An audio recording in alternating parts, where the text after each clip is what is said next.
everyone. Today I will be talking about the conditions for ensuring the effectiveness of institutional arrangements.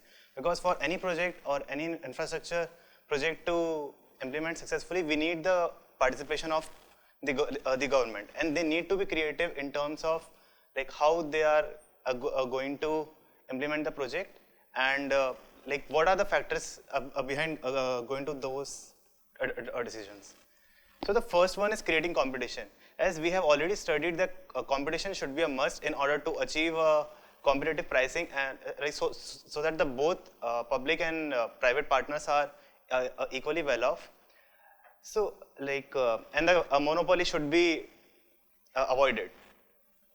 And so exploiting contestability is one of the things like in which we remove the statutory restrictions against entry, which is basically the government's rule, like when a particular person or particular firm cannot enter the enter the competition market, and like removing some of the constraints like access to foreign exchange or import duties or tax treatment, like only some of the companies are able to do that with licenses or some other things. Then competition in contracting, in that we should avoid the corruption so that it is transparent, and a firm cannot doesn't get the tender just because of he has bribed someone, or like the prices are low because of that.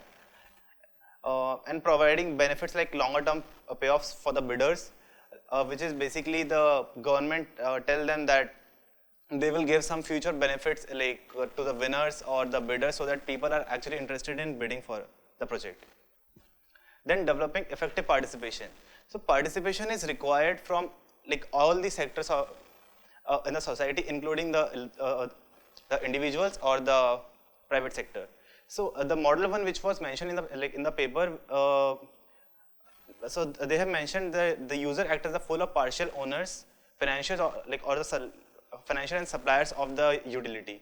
Where the model 2 states that the clients which are involved in the project have their own views, and they have been taken into the implementation of the project. The participation is even more stronger when it is the prime objective. Participation shouldn't be only that you do it just for the sake of doing it. And then community-based organizations or the NGOs have already proved to be successful in implementing the projects, which we have already seen in some of the case studies. Then reducing risk. This is a prime factor, as increasing the risk increases your expectation of the profits. So the risk should be minimized for both, and it should be a win-win condition for the public and private firm, which can be benefited by the tariff increase. If the risk is high in a certain kind of infrastructure project, then the tariff should be high, and the contracts should be flexible, because when the contracts go on for years, 10 years or 20 years, then you may need to change some of the things in the contract. Then PPP projects which we have done in detail, BOT format, then it can help reducing the risk of both the public and private in terms of political and financial problems. Then enforcement of bill payment, which was one of the major issues mentioned in the paper, that the public sector sometimes is not able to collect the bills from the public, which directly affects the private sector. Then strict monitoring of the project should be there, right from the start of construction to the while it's going on operations. Then while transferring to the public sector, one of the major problem is that it is overstaffed for political favors and creating employments, which overall affects the revenue and the profits of the project. Then effective regulation. It should be done only when it is necessary, and not just because you should do it. Every kind of regulation should have a well framework in place, which is supposed to affect only a particular kind of project or the firm. Then the regulatory functions and frameworks should be there, and the cost of regulation is also one of the major factor, which can sometimes contribute to 10 to 20% of the savings which you do actually from the project cost. Then pricing and financing is like again one of the important things, the factor to consider. So the tariff should be sufficient to cover the operating cost, like at least like in the future, and the part which you have already invested. Then the tariff structure which has been mentioned in the paper are fixed and variable part. Fixed is for opting for that particular service, and the variable part is like how much do we use. Then Ramsey pricing is when people are like inelastic to demands, and in any case they will use it, so the prices are comparatively higher. Then rising block pricing is when industry use higher volumes for the water or any kind of service, then the rate should be higher for it. And congestion pricing is when the is similar to it, like when the demand is higher, the price is higher. Then target subsidies, the people who can pay more, you take more money from them and give it to the poor. That's how like the pricing is subsidized. And financial structure is again the same with a debt plus equity. Like I will ask Divya to continue how it is planned and managed. So I'll be talking about NPM, which is new public management. So there are a lot of new technologies and management practices that are arising, and private sectors mostly they were the most rapid ones to adapt to these new technologies, and that is mainly because of the necessity, and also seeing that public governance lack the need and motivation to adapt to these technologies compared to the private sectors. So what is good governance? Good governance is something which is delivering efficient government and satisfying people's needs. So it also must provide power of choice and competition. So a good governance must be providing us a framework where the scope of government is discussed and to be debated. So the separation between strategic planning and operational planning is necessary here. So what is strategic and what is operational management?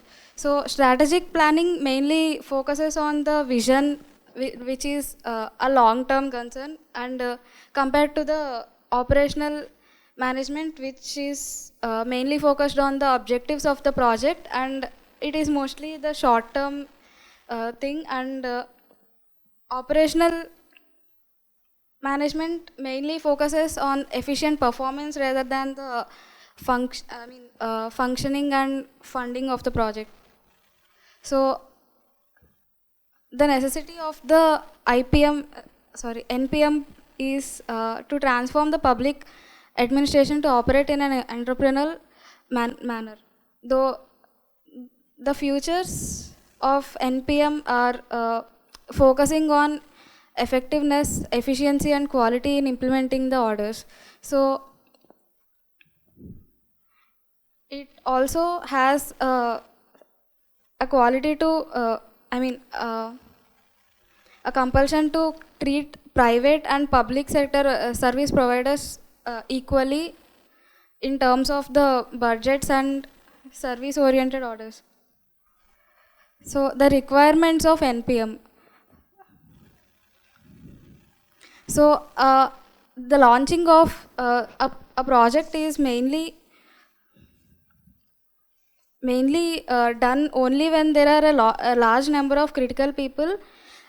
By critical people, it means people from the members of administration.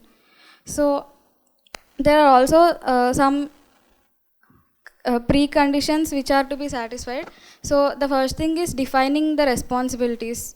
So again, strategic management is something that speaks about what is to be done, and that is ideally it is to be done by the government officials who should be taking over the financing and the structuring of a project. So they could do better when they redistribute resources or monitor against fraud, or something like setting quality standards for the project. Also, operational management is mainly focusing on how it is to be done. So it focuses on the expenditure calculation and things like that. So there is also coordination of technical and resource responsibilities. So basically, technical and financial responsibilities are usually separated, but the lack of proper link between them is mainly affecting the projects. So we need to introduce quality measurements which automatically measure the performance outputs. So the performance outputs are usually, if they are not monitored and measured, it would be reflected as a flaw of administration. So there are some instruments of NPM, and first thing is contract management. So the contract management is an agreement of administrations which mainly focuses on the targets of the project, and yeah, they are not legally binding. So they are just a commitment to what to do and how to do, and yeah. So the other thing is transfer of resource responsibilities. So it mainly ensures optimum deployment. So when a budget is allocated, the government officials or the strategic management people, they allot the budget for the project. So it lies on the operational management, I mean the project consultants, to mainly transfer the resources among the other things of the project, so that it would be optimum and to maximize the efficiency. So other thing is output orientation, which mainly speaks about the performance output and its monitoring. So one more thing is controlling the cost and performance. So again, there are things like reporting system and budgeting which is used for the controlling. So the contract agreement also involves a budgeting and a budget which is to be justified by the project officers. Also, a transparency and resources availability is necessary for the citizens to understand what is actually being done. So the personnel selection, there is a lot of importance given while selecting the personnel itself. So the qualification and development of teamwork is very crucial coming for a project like this. And also obviously information technology is it plays a crucial role, and quality management is mainly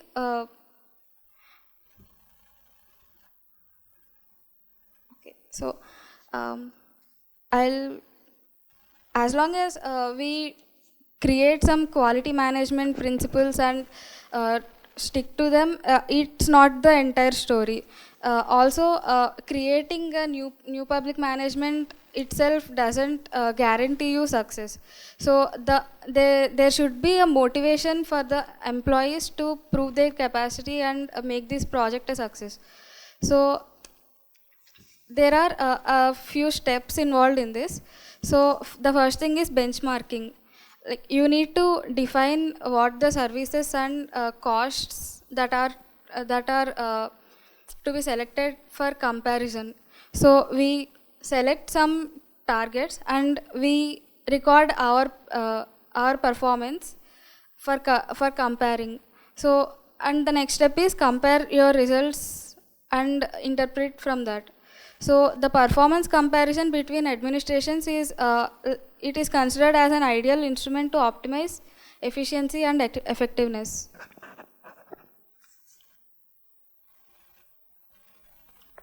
So implementation of activities and realization. So even if we introduce NPM, yeah, if blindly followed, it doesn't guarantee you success, and there are some preconditions that are again to be satisfied. The first and foremost thing is strong political will. So the officials should be willing to take this challenge, and yeah, because this is not a theoretical. There is no report or theory for NPM. It is based on practical experiences, and like, yeah, it cannot be compacted as a theory. So without such strategies, I mean, without practical experiences and their interpretation, it would be like the project would be would be abandoned in mid process mostly. So that again reflects among the people as a flaw of administration. So that results in dissatisfaction of people and mainly distrust of people on the government. So also the efficient NPM would detect corruption if properly employed. So yeah, that again comes under a clear definition of responsibilities. We could actually bring down culprits by properly implementing this and properly following the quality management principles. Okay, so that was a detailed description of NPM, and of course the write-ups are even a bit more detailed. But I just want to highlight a few points before we close and connect it with what we heard from Exxon chat. See, the genesis of NPM is when you look at the public sector, there are a couple of challenges that people normally talk about, right? The first thing is the public sector is more process oriented, right? And that necessarily doesn't always mean you get the right kind of outcome. So process oriented means if I want to build something, I have a competitive tender. That's a fair process, right? Whoever wants to compete, competes, and I select somebody, often somebody with the lowest cost. Problem is, that doesn't necessarily mean that I'll get the best structure, right? Because as we know, the person with the lowest cost could be somebody who made a mistake in the estimate, right? And they're not able to complete it, they don't have the resources, they run out of money, it delays, I might have to throw the fellow out, get another competitor. So very often the process doesn't necessarily guarantee results, right? So there's a famous saying that sort of goes something like, the operation was successful, but the patient is dead, right? So I did everything I needed to do, but at the end of the day, the objective was to save the patient's life, right? So versus the other way of looking at it is saying I'll be outcome oriented, right? So it's not so much about the process that I follow. I have certain outcome parameters. I need to supply this amount of water, this, that, and as long as I supply those parameters, perhaps you shouldn't really ask me questions on the process that I should follow, right? And the private sector tends to be a little bit more outcome oriented, right? So they want to sell more of their products, okay? So they want to so they may not necessarily buy from a raw material from a vendor that's the cheapest, but they might have other considerations, right? They might buy from the more reliable vendor. They might buy from someone who's selling something innovative, right? Because they can see that a few years down the line, this innovative technology might really help them differentiate themselves in their business, etc., right? So the theory is, okay, maybe what the public sector is not able to do is because it's very process oriented. Maybe if it could become outcome oriented like the private sector, maybe we would see infrastructure built faster. So it's not about, how did you tender the road? I don't care how you tendered the road. I want so many kilometers of roads built of this quality.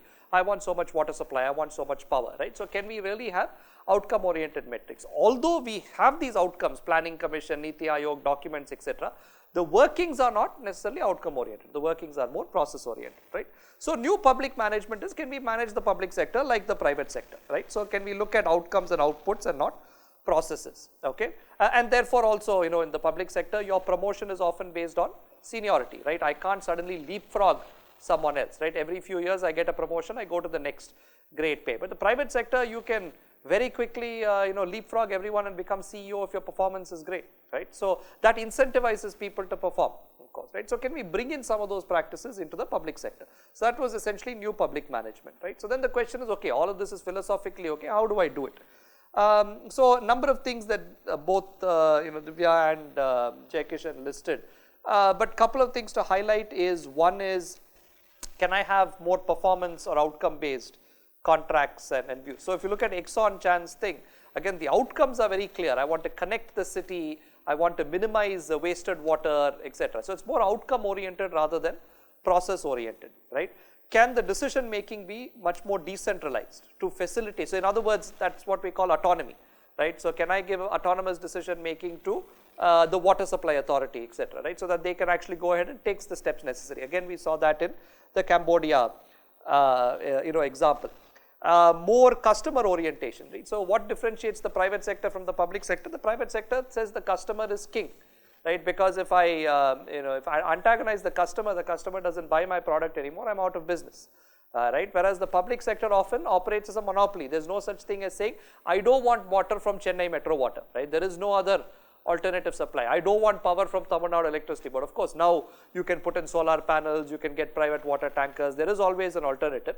But by and large, infrastructure is often a monopoly, and therefore you think that you don't necessarily need to engage with citizens, right? Can we again change that mentality? Can we engage with citizens so you get a better infrastructure experience, land acquisition, paying of customers, etc. Again, we saw some of that in the Exxon Chan Cambodia case, right? The way they interacted with consumers. Again, how do you manage your personnel? Do you just say irrespective, if you join some service today, you will continue every 2 years to get some great pay related promotion and end up somewhere? Or do I actually give you the incentive to perform? Okay, I'm not quite sure how that worked in Exxon Chan's case, but he did speak about incentives, right? Benchmarking, and today we do a little bit of this in government, right? So various reports sort of look at various indices, right? Malnutrition, infrastructure, housing, etc., and we try to benchmark ourselves.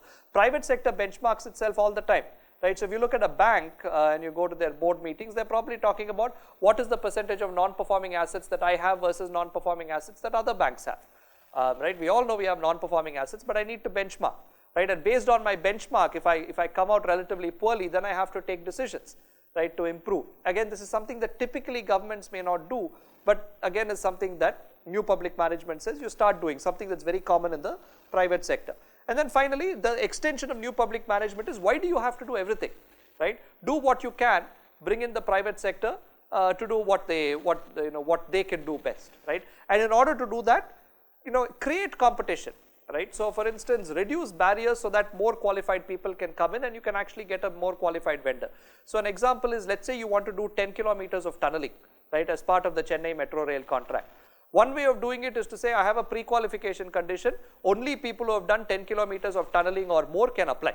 Okay, maybe there's some sense to that, but what you're also doing is you're cutting down the playing field. Not too many people have done such large tunnels. Many of them may not necessarily be available on this project because they have other work down the line.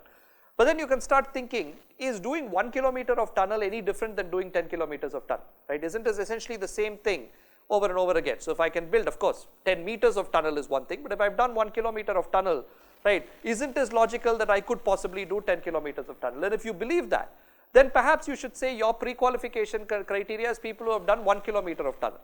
Now the playing field opens up, right? And therefore now you get a large number of people, even if some of them are not available, enough qualified people who can come and bid, and you can actually start creating a good project, right? So you encourage competition, you do what you can to reduce project risks, like Likita was saying, you acquire land ahead of time, maybe you absorb some of these fluctuations. If demonetization happens, there's a cash payment to the contractor based on what were the kinds of revenues you had over the last couple of weeks. We assume that during the demonetization period of 2 weeks, you'll have similar impacts, and so try to de-risk the project. And more than anything else, because you're now bringing in more private sector participation, regulate effective. So move more from so plan the infrastructure project, allow the private sector to deliver services where possible. Where not possible, do what you saw with Exxon Chan.